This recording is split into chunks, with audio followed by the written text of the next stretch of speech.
This is part 6 in a 16-part series on the building of a custom Mockingbird guitar by Cochise Guitars.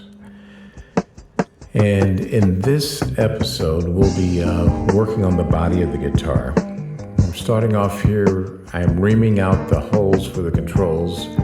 Most of these guitar kits are shipped to use mini pots or import size pots. And of course, we'll be using USA spec pots on all of our builds, so we have to make the holes a little larger. Right here, I'm opening up the channels for the wiring, because not only am I using a full wire pickup, but I'm also be using shielding cable to go from the control cavity to the three-way switch and back to the control cavity.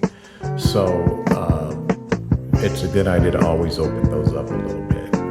In addition to that, I noticed that the kit was cut incorrectly, and the holes for the bridge post and for the post of the stop piece were too large. So it's an old trick that I've learned years ago. You can take a shim of sandpaper, and using tight bond glue, you glue it to the interior of one side. Shouldn't take much. One side of the hole, and it'll make it perfectly sized. Right here, I'm taking a little of my pushback wire that I used to wire with, and I'm running it from the control cavity, and I drilled into where the post for the stop piece will be, so I can ground out the strings. What I'm doing here is I have a Japanese Shinto saw, which is an effective tool to use to remove material, especially something like this basswood that's kind of soft, so it's pretty easy to do. And I don't want to do it with a power tool, because you can make a mistake and go a little bit too far.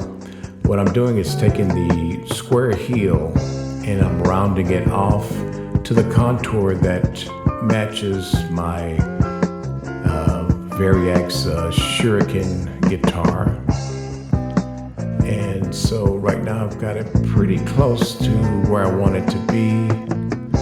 And after I finish sawing off the material to get the initial curve correct, I'll go in with a 220 grit sandpaper on an orbital sander, and we'll smooth that out.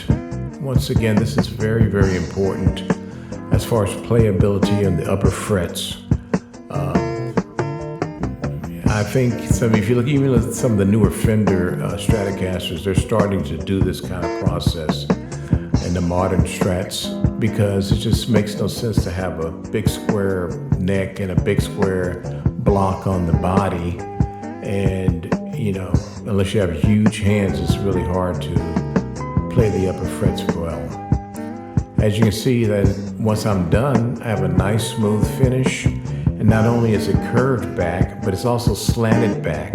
So when the neck is applied, you have a very small amount of material between the neck and your hand, from the fretboard to where you're actually playing. It's really a very comfortable guitar to play when you have this type of heel treatment. I'll have to go in and drill another hole for the neck, but there's also something else I have to do, and you'll see that in the next episode. So please join us once more.